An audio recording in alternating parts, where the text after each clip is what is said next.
Aprovado pelo Congresso Nacional em 2003 e referendado pela população em 2005, o Estatuto do Desarmamento restringiu o porte e a posse de armas de fogo no país. Desde então, o Estatuto vem sofrendo diversos ataques de grupos que defendem a sua revogação. Estatuto do Desarmamento em Perigo é o assunto do Sala de Convidados de hoje.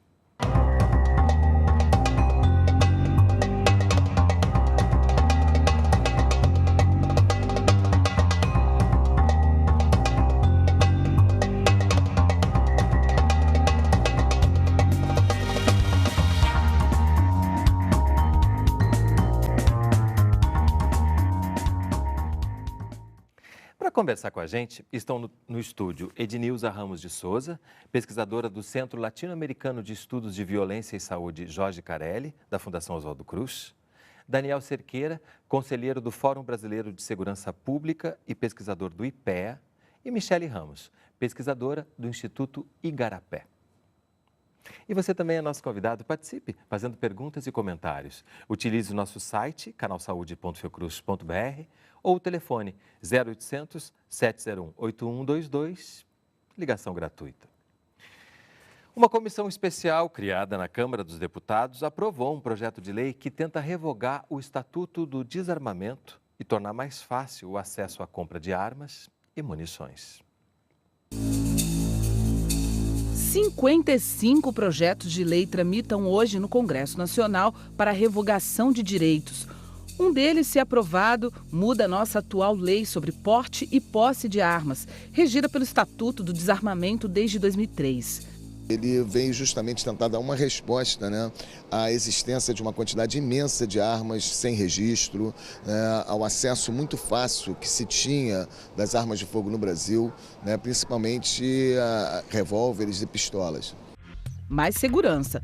Para quem é a favor da revogação do Estatuto, este é o principal argumento. Se a pessoa tiver uma arma e tiver legalizado e tudo em ordem, não tem problema nenhum. Talvez se eu fosse habilitado ou apto para estar fazendo uso dela, também não seria uma coisa ruim. Sou favorável porque o cidadão tem que se defender. O índice de criminalidade aumentou demais aqui no Rio e seria conveniente. Segundo o mapa da violência de 2015, de 1980 a 2012, 880 mil pessoas morreram no Brasil vítimas de armas de fogo, entre homicídios, suicídios e acidentes. No último ano da pesquisa, mais de 42 mil pessoas morreram por disparos de arma no país, o equivalente a 116 mortes por dia. Após o primeiro ano de vigência do Estatuto, o número de registro de homicídios por arma de fogo teve a primeira queda em 10 anos de crescimento ininterrupto. O argumento da legítima defesa ele é totalmente falho. Primeiro porque a arma nunca é instrumento de defesa. A arma é sempre instrumento de ataque, de surpresa no sentido da sua utilização. Então, no Brasil, hoje você tem uma quantidade muito grande de policiais morrendo, mas não estão morrendo num confronto, como se divulga, numa suposta guerra. Estão morrendo em latrocínio, porque vão ser assaltados, são identificados com uma arma e por conta disso, ao tentarem reagir, tem muito mais chance de morrer do que uma pessoa desarmada. O porte e a posse de arma já são legais, mas controlados. Não é qualquer pessoa que obtém essa concessão. É preciso ter uma autorização judicial rigorosa. Você precisa fazer parte de uma categoria profissional que realmente dependa do uso ou ser uma pessoa que comprove essa necessidade. De acordo com a lei, cada pessoa pode comprar até 6 armas. A compra de munições é limitada a 50 unidades por ano. A idade mínima para porte de arma é de 25 anos, mas é preciso comprovar idoneidade, não responder a inquérito policial e criminal, ter um laudo de aptidão psicológica e laudo da Polícia Federal para porte. Além disso, o porte e a posse de arma devem ser revalidados de 3 em 3 anos. Orlando Zacconi explica que porte e posse de arma são coisas diferentes. A posse consiste no direito de ter uma arma em casa ou no trabalho. Já o porte é se deslocar com ela fora destes ambientes. Ele é contra a proibição total, mas acredita que a flexibilização da lei pode ter impactos desastrosos. o aumento imediato do número de homicídios, né? O aumento do número de crimes, porque homicídio é crime.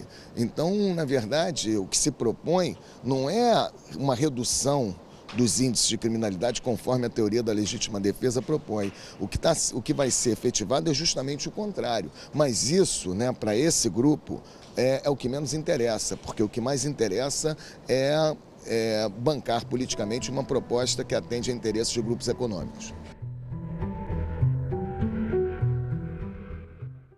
Vamos ficar com essa pergunta aqui ao longo do programa, né? A quem interessa revogar o Estatuto do Desarmamento?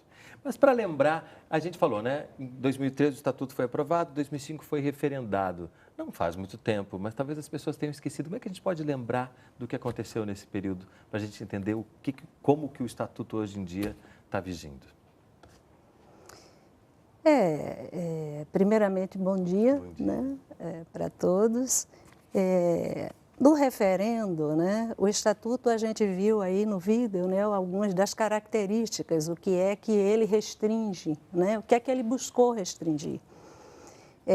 No referendo, lamentavelmente, a população, né, fez um voto de não, né, ao invés do sim, a proibição da comercialização das armas e munições. Que era um dos itens desse estatuto. Que era um dos itens desse estatuto. Lamentavelmente, eu digo porque a consulta foi feita de uma forma meio capciosa, né, para a população.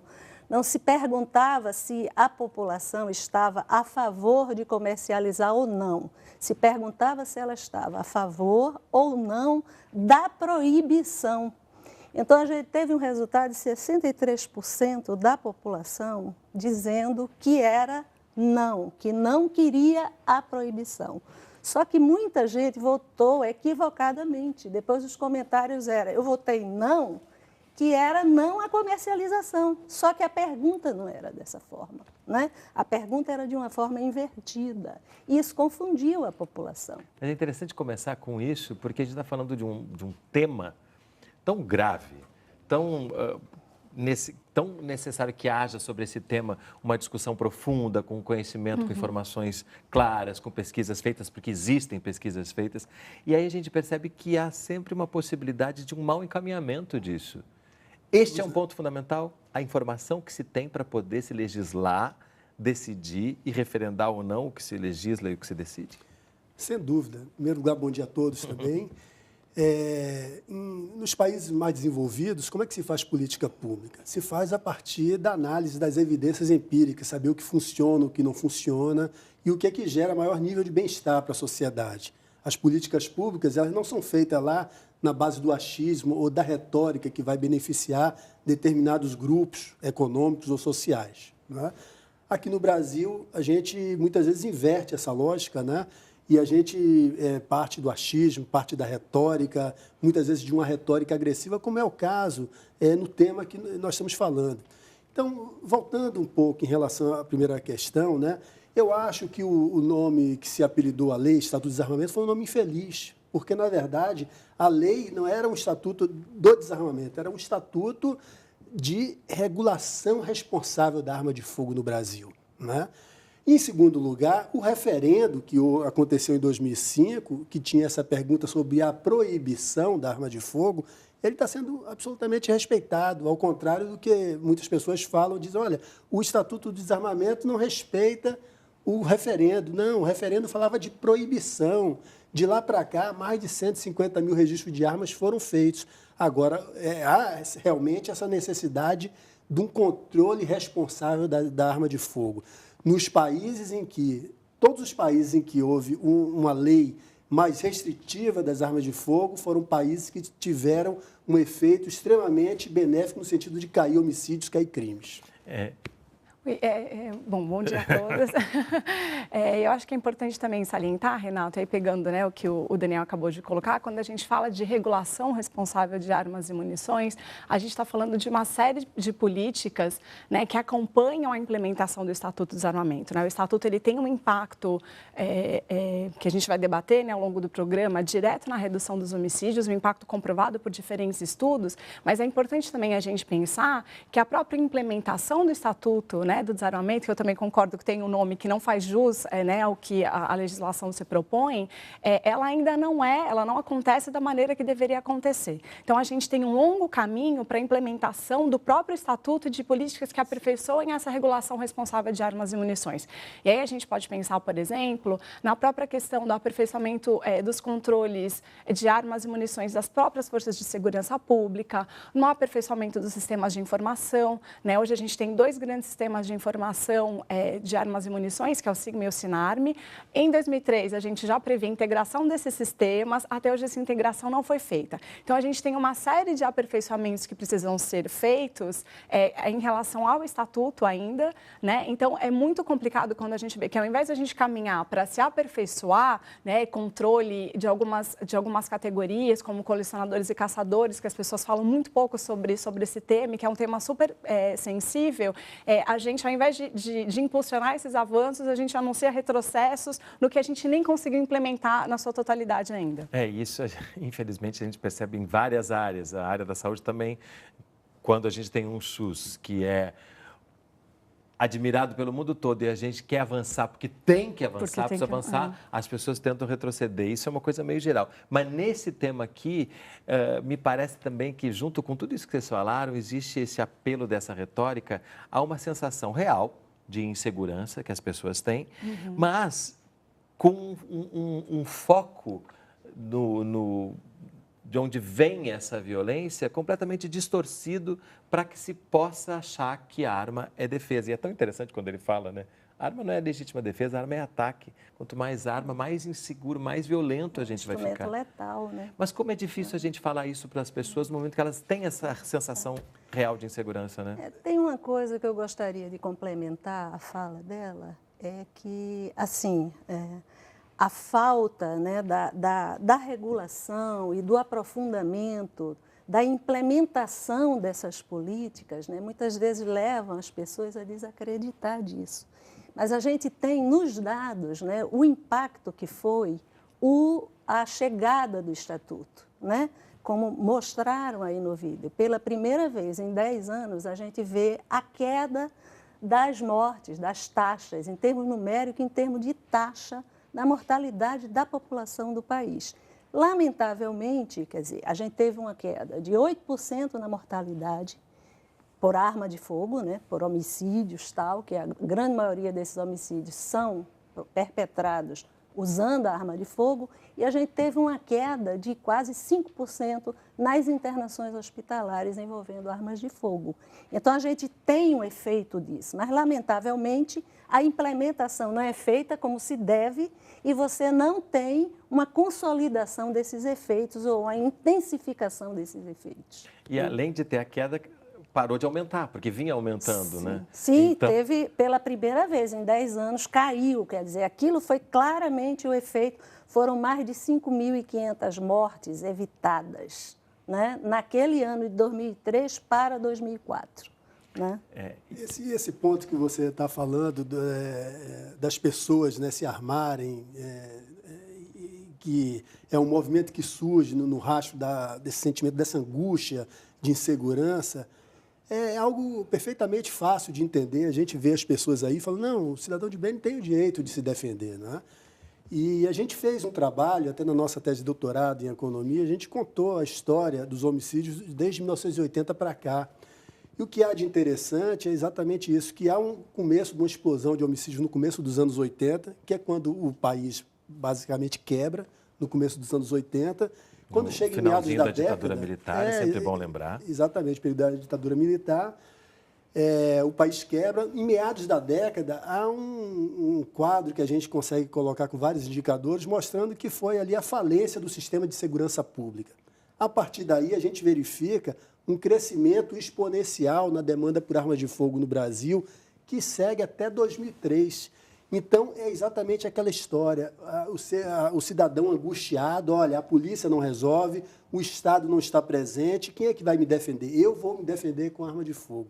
Então, essa ideia de que a gente vai ter uma arma de fogo para nos defender é uma ideia antiga que já foi experimentada no Brasil e que, ao invés de resolver alguma coisa, simplesmente colocou mais lenha nessa fogueira dos homicídios. Então, o aumento da violência foi impulsionado ainda mais depois desse aumento da demanda por arma de fogo. Tanto que, na virada dos anos 90, inclusive, tudo no Brasil começa a se resolver na política do olho por olho, dente por dente, e nós começamos, por exemplo, você deve se lembrar bem, um período das chacinas. Sim. Aqui no Rio tivemos várias, mas lá na sua terra, no interior de Minas, também tivemos em fazendas. Então, as pessoas iam resolver problemas como não confiavam na justiça, ia resolver na base da arma de fogo.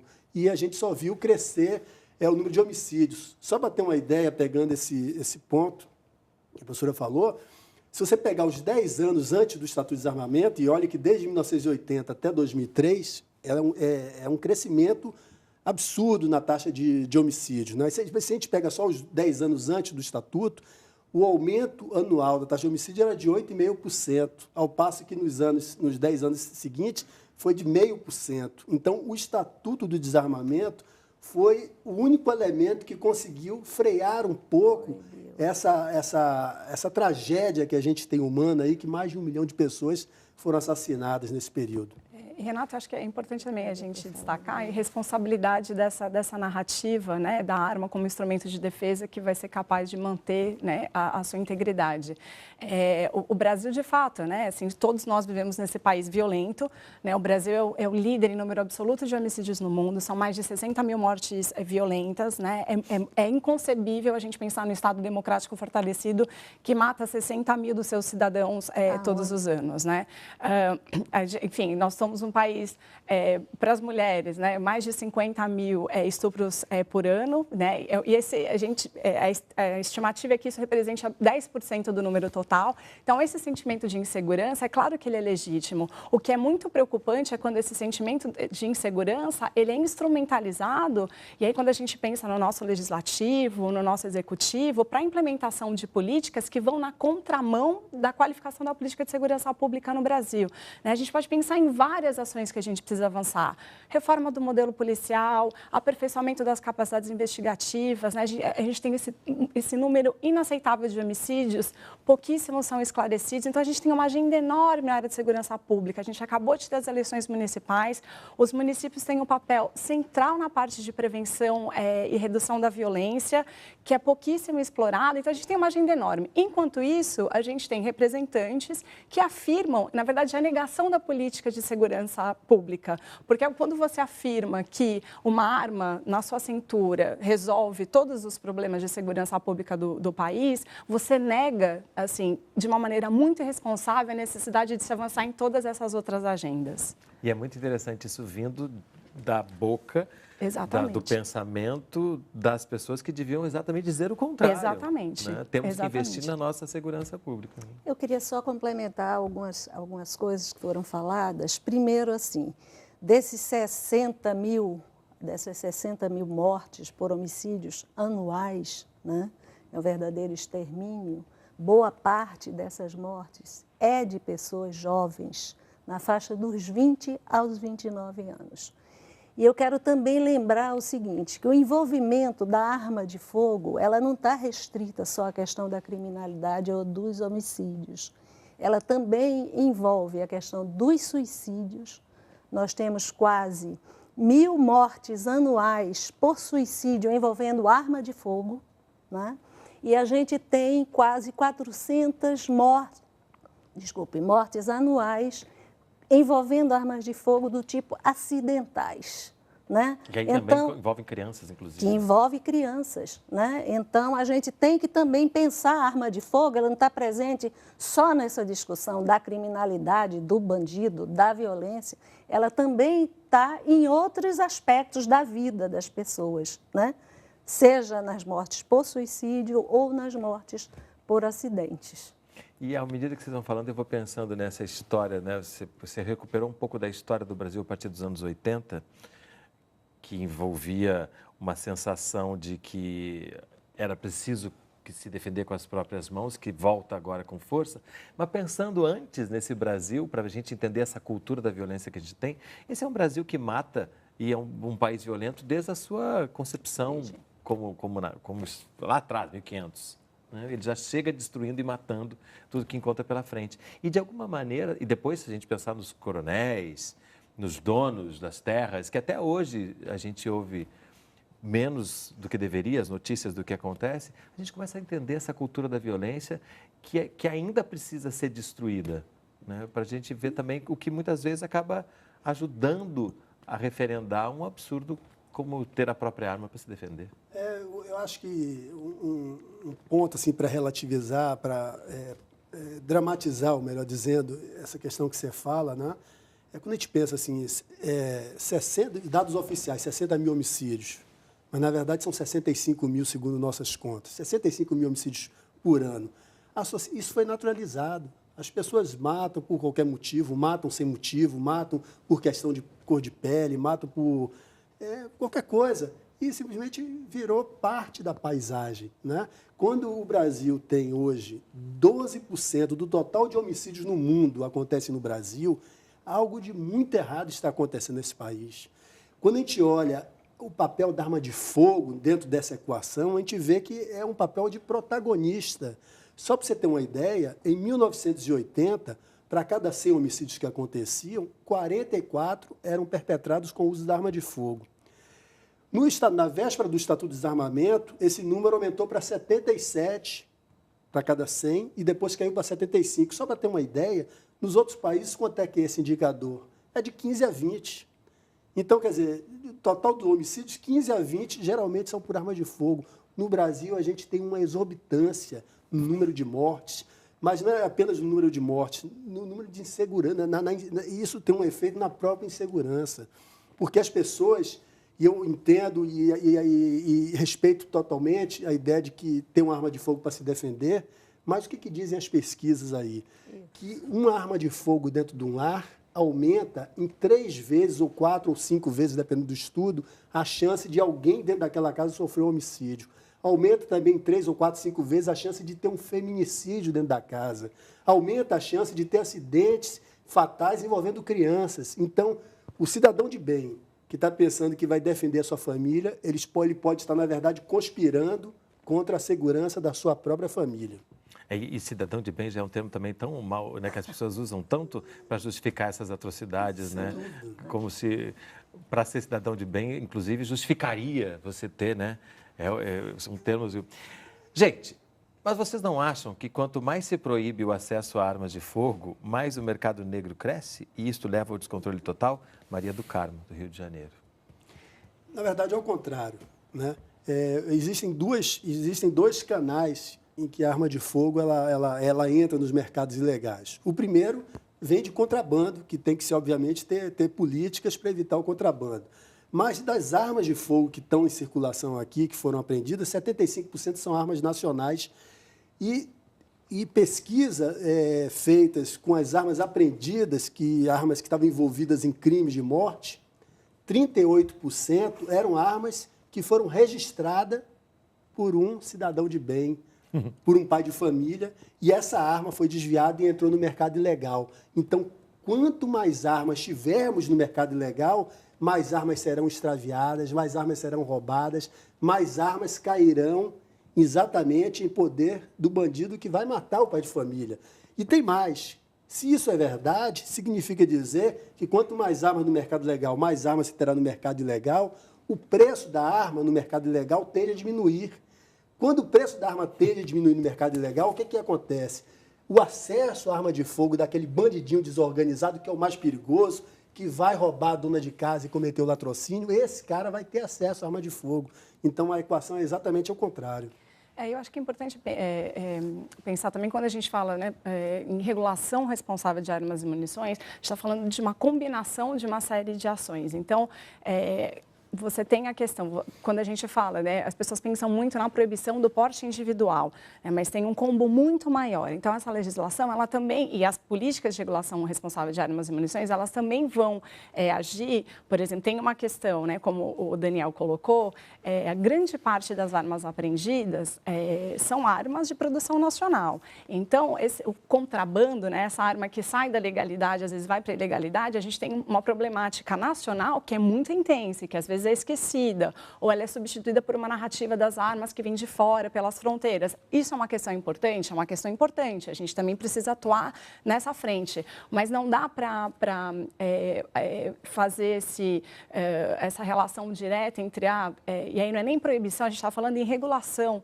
né? Porque a gente tem uma série de categorias que têm um acesso facilitado, e por isso que eu insisto nessa agenda, que a gente precisa, as empresas de segurança privada, os colecionadores, os atiradores esportivos, a gente tem uma série de possibilidades de desvio que a gente precisa fortalecer a fiscalização dessas categorias, as nossas próprias forças de segurança pública. A gente teve uma CPI, né, em 2006 da Câmara, as CPIs aqui do Rio de Janeiro, sobre a problemática das armas, e que identificam pontos importantes de desvios de armas das próprias forças de segurança pública. Então, a gente tem que olhar isso, né, e por isso que eu reforço mais uma vez, a agenda ela é enorme, então não dá para a gente permitir retrocessos nessa totalidade da agenda de regulação de armas e munições no país. Esse primeiro bloco já deixa bem claro o quanto precisa se avançar nessa agenda, e ao contrário de tentar destruir o que já se conquistou. A gente vai entender melhor o que se quer destruir no próximo bloco. Sala de convidados vai fazer um breve intervalo. Não sai daí, a gente volta já.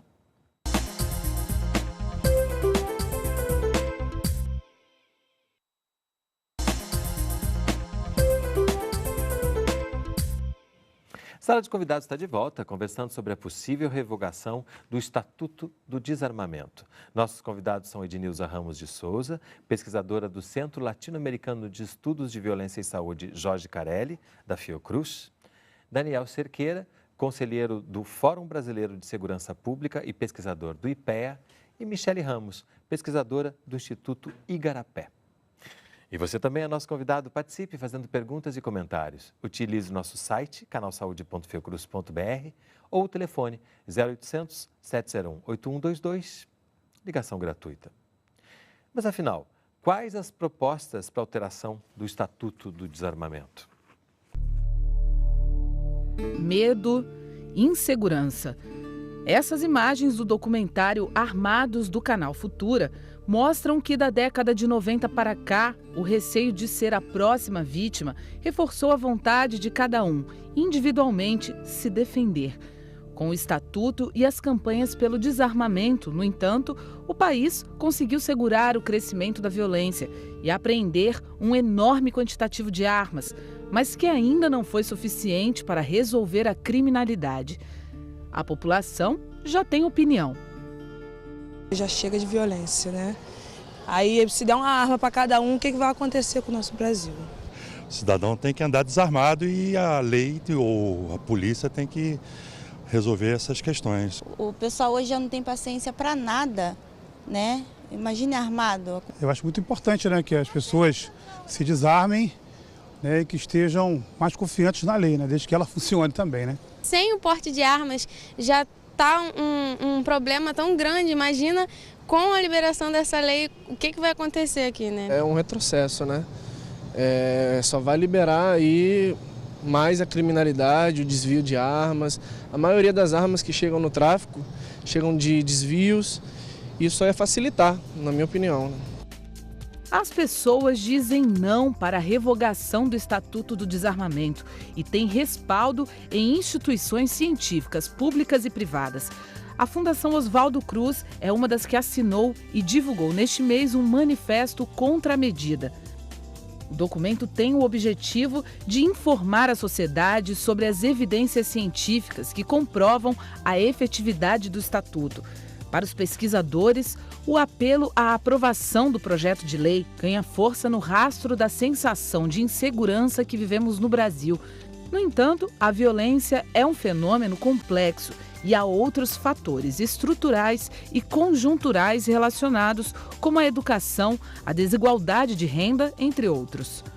Esse debate é intenso no Brasil desde que o Estatuto, ele foi publicado, que se discute, a sua revogação por pessoas que não estão satisfeitas, principalmente, aqueles que têm interesses econômicos, na liberação maior da produção do comércio de armas no Brasil. Isso é uma questão econômica. A indústria armamentista é uma indústria forte, e faz um lobby junto ao Congresso Nacional financiando campanhas de políticos.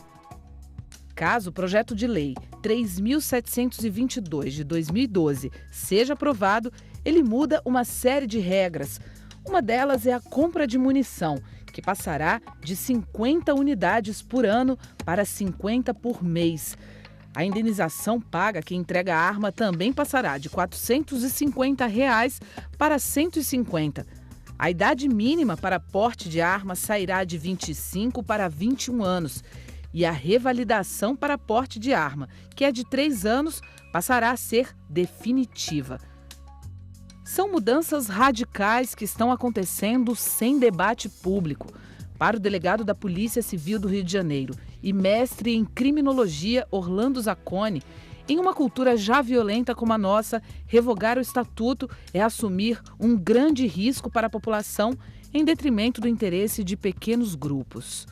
No Brasil, é fundamental que se tenha um controle rígido da circulação de armas, porque no Brasil a cultura da violência e do uso de armas, ela é presente, E se nós realmente imaginarmos a possibilidade de voltarmos a um período onde o acesso a armas de fogo, a aquisição de armas de fogo esteja livremente colocada para a população, nós vamos ver o que está acontecendo hoje, que tiveram essa semana mesmo 2 notícias no Nordeste, onde um policial atirou no outro porque viu outro policial armado, e achou que era um bandido. Olha que loucura. Então, imagina pessoas circulando no ambiente social, onde uma vai ver a outra armada, vai imaginar que ali tem um bandido, e o aumento da violência vai ser inevitável nesse cenário. E a gente já continua respondendo a quem interessa a revogação do Estatuto do Desarmamento. E ele é muito claro quando ele fala, existem interesses econômicos ligados a interesses políticos quando se tem o financiamento de alguns políticos vindo justamente dessa indústria das armas. Aí eu trago o Carlos Silva de Niterói, que diz o seguinte: em que medida os interesses políticos e econômicos forçam o afrouxamento do controle de armas e munições?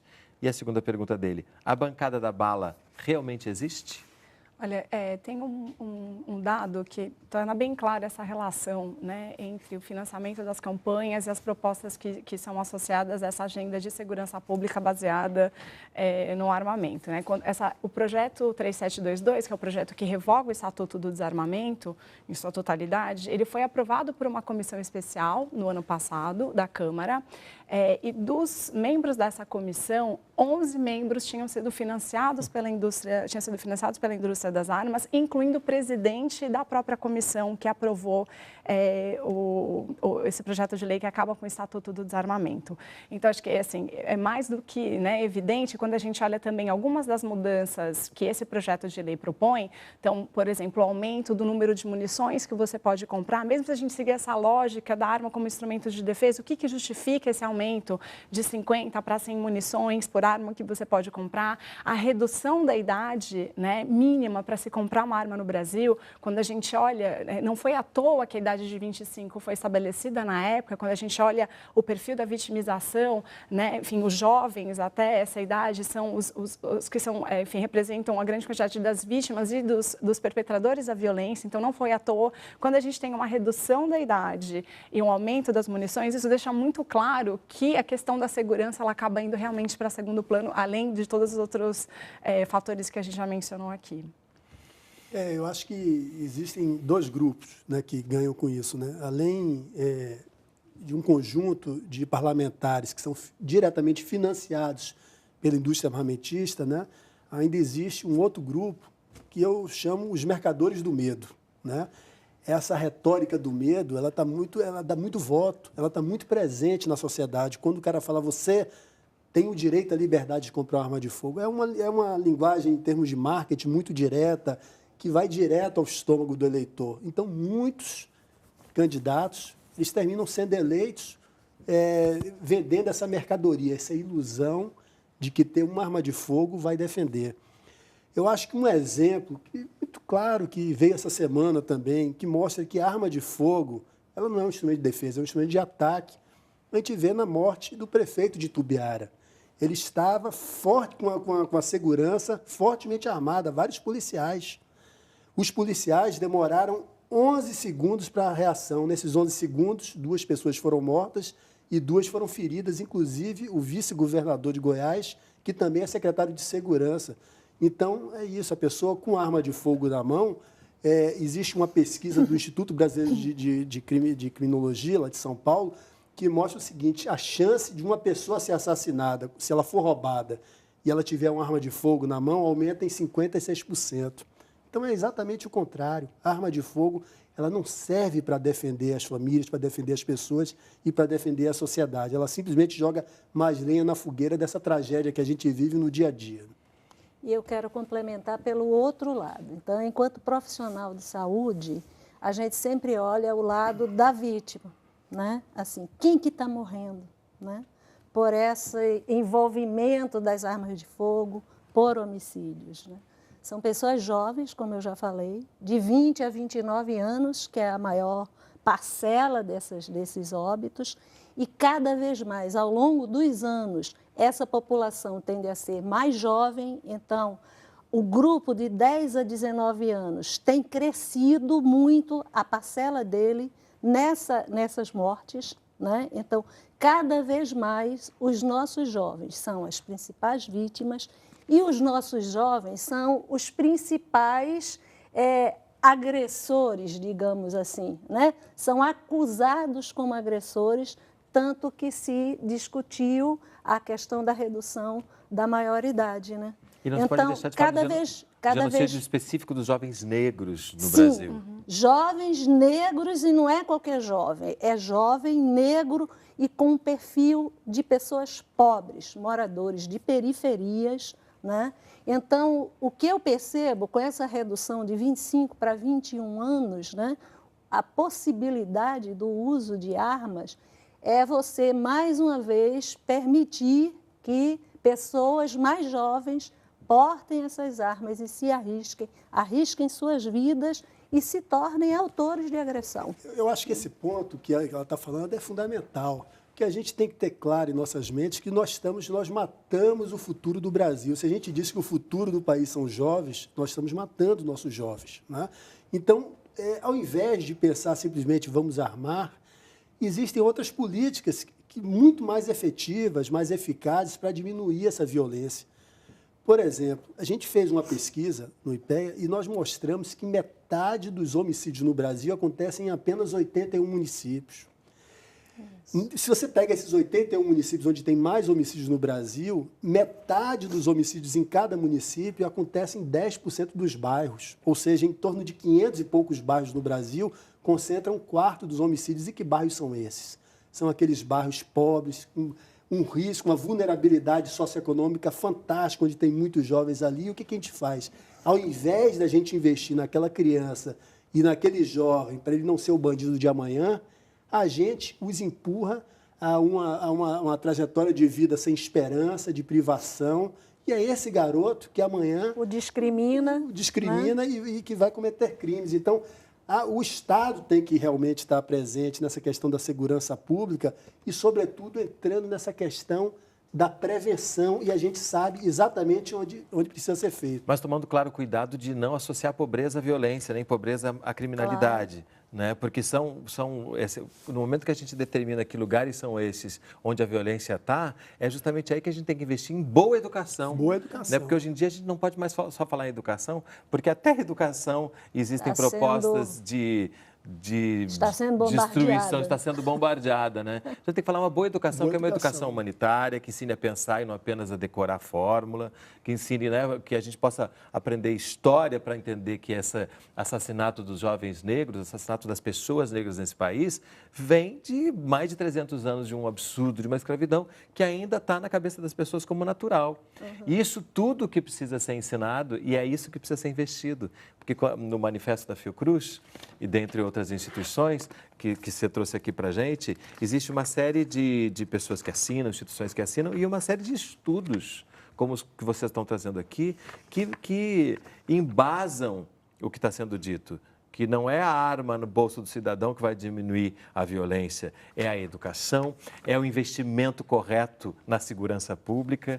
E aí a gente começa a poder realmente falar do problema, em vez de, como já foi visto aqui, mas eu acho que a gente pode falar ainda mais sobre isso, esse interesse de poucas pessoas, mas pessoas que estão no poder e pessoas que estão financiando quem está no poder, que utilizando o medo das pessoas acabam fazendo disso uma regra geral.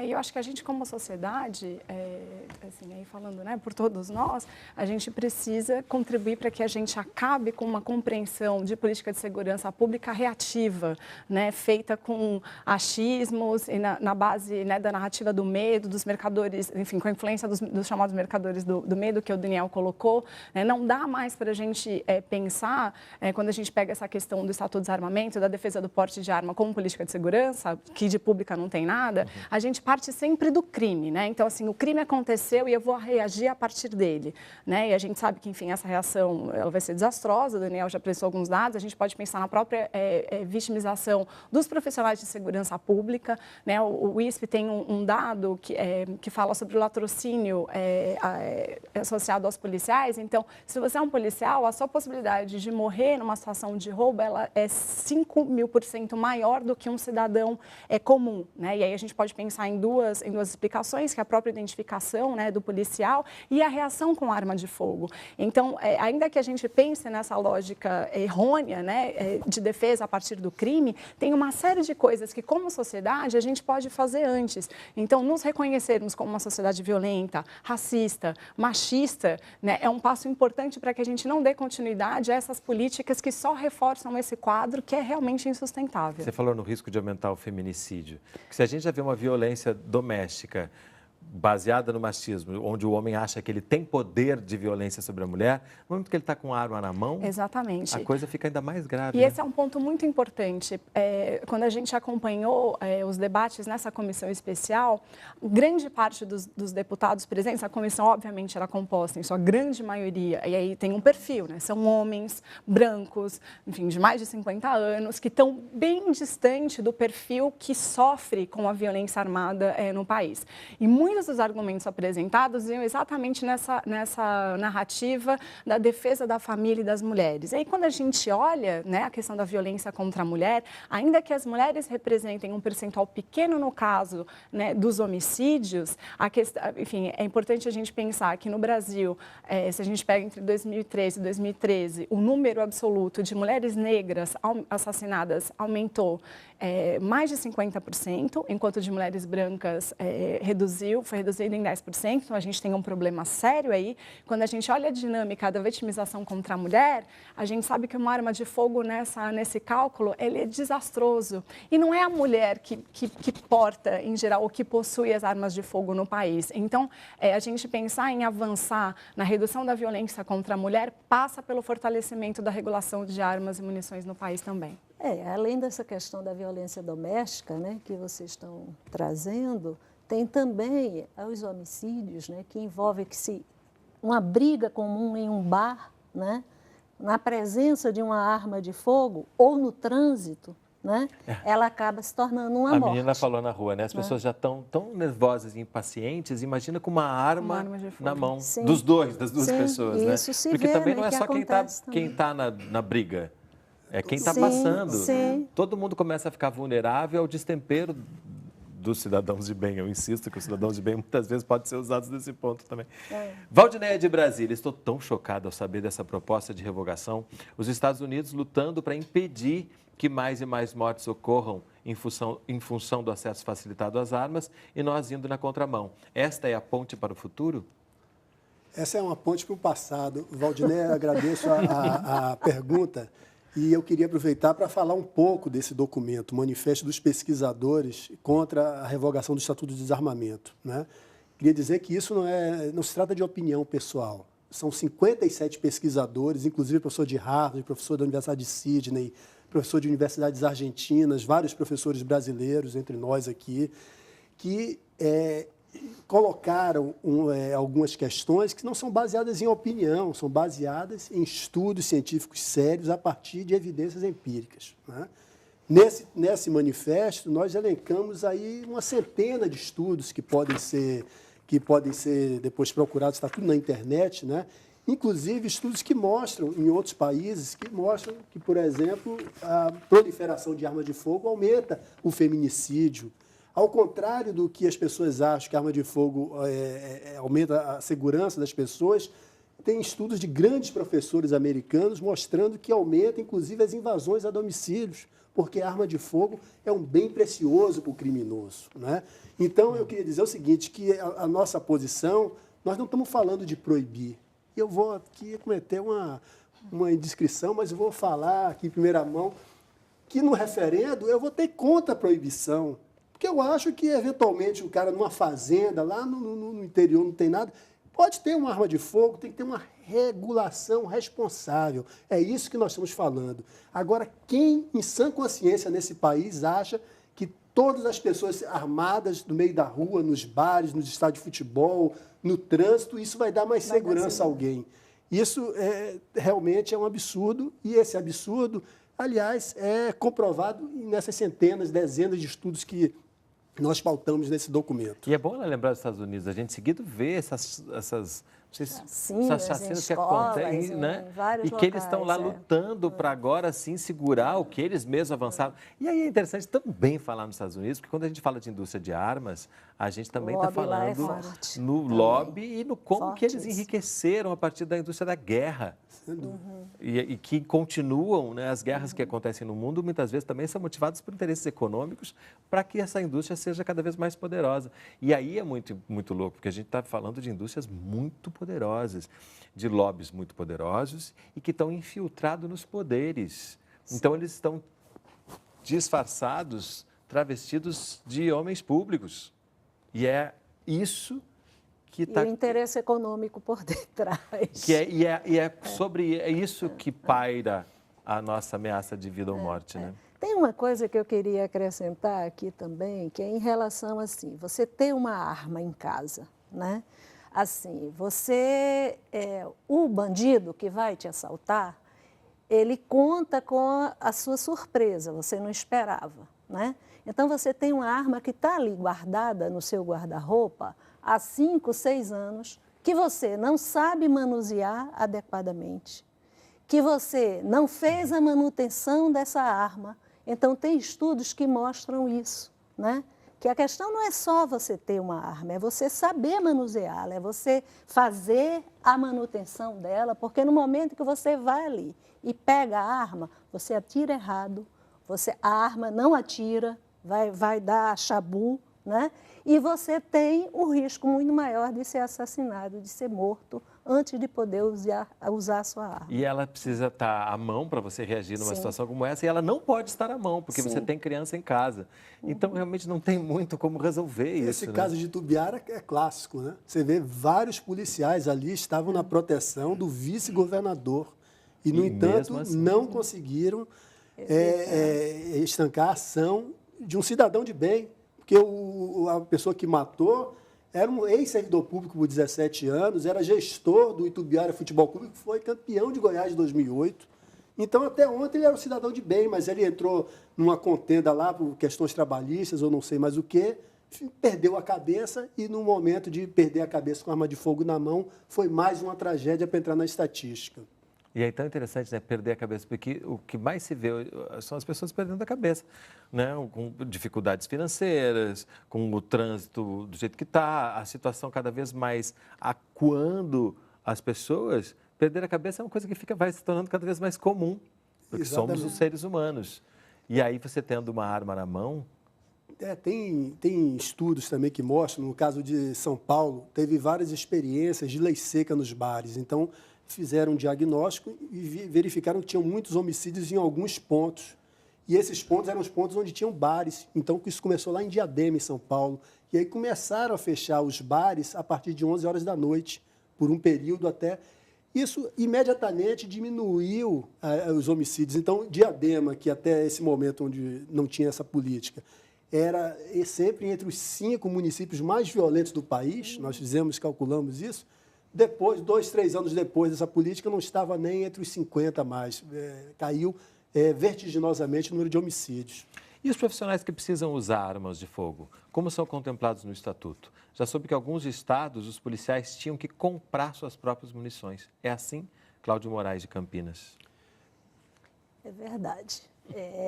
A gente acabou de fazer uma pesquisa para a Secretaria Nacional de Segurança Pública, né, em que a gente entrevistou, né, policiais militares, policiais civis, e nós vimos em vários dos municípios brasileiros, com maior número de homicídios, que os policiais não estão ganhando seus equipamentos de trabalho, eles estão tendo que pagar do próprio bolso. E aí, aqui no manifesto aparece, né, que além da educação, o investimento na segurança pública, sim, é uma forma de diminuir a violência. Investimento orientado para que a gente tenha pessoas capacitadas. Para a melhoria das condições de trabalho dos policiais em geral, né? A Polícia Civil ela tem sofrido bastante, né, trabalhando em condições as mais precárias, né? O pessoal da perícia criminológica, né, também vários municípios não têm esses peritos, ao ponto de pedirem à Guarda Nacional que vá lá fazer a perícia dos equipamentos, dos materiais, dos corpos, tal, né, quando acontece uma morte, né? A Polícia Militar também capenga nos seus equipamentos, né, que muitas vezes é o que se alega, né? Tem que armar mais porque o bandido está mais bem armado, mas é essa a política, né, que a gente quer para esse país. Eu acho que a gente tem que perguntar a essa população, é isso que a gente quer? Mais gente armada? Isso vai reduzir a violência, né? E quando a gente sabe que a violência não é só essa questão de criminalidade, de arma, é muito mais, é um fenômeno muito complexo, que implica nas questões econômicas, na garantia dos direitos, direito à escola, à moradia, à educação, há uma série de questões que não estão sendo contempladas, né, no Brasil. E a gente vai discutir só a questão de arma, né? A gente vai discutir só criminalizar os jovens e não vai discutir amplamente as questões que estão envolvidas nisso? Afinal, quem ganha com a revogação do Estatuto? Eu acho que todos nós perdemos, na verdade, porque essa lógica da arma ela é tão perniciosa, né, que ela afeta não só quando a gente pensa nessa dinâmica mais urgente, né, que é a revogação da proibição do porte, mas ela vai impactar também no nosso entendimento e nas nossas práticas de segurança pública, né? Então, aí aproveitando o que você colocou, quando a gente fala, vamos aperfeiçoar as políticas de segurança pública, a medida que é mais evidente, né, e que às vezes é mais aclamada, é exatamente, vamos aumentar então a quantidade de armas. Essa é uma problemática, né? Assim, as armas, infelizmente, né, além da problemática da restrição da política de segurança pública, a questão do armamento, as armas que as polícias têm hoje em dia são de má qualidade, né? Enfim, ainda tem mais esse agravante, né?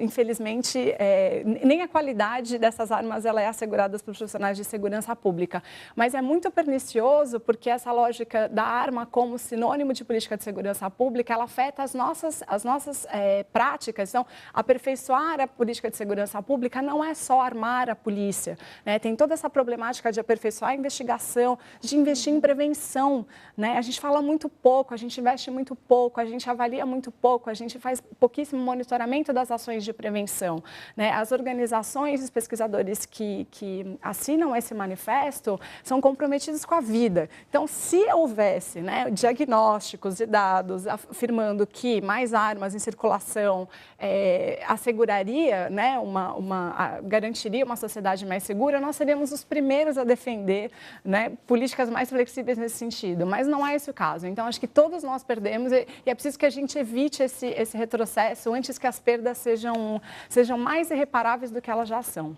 Deixa eu aproveitar que nós estamos aqui no canal Saúde, né, falar de mais um mito que é colocado por aí, né? Diz o seguinte, olha, tá vendo, teve o Estatuto em 2003, ainda temos 60 mil homicídios, então quer dizer que resolveu. Então, você imagine a situação seguinte: quantas pessoas morrem de câncer por ano no pulmão? Várias pessoas, né? Mas teve uma política antitabagista e as pessoas estão continuando a morrer de câncer. Então, é algo parecido. Ou seja, por que se chegou à conclusão que o cigarro é um dos elementos que propicia o surgimento de câncer no pulmão? Porque foram feitas pesquisas que tentou isolar o efeito do cigarro em relação aos outros hábitos de vida e outras questões.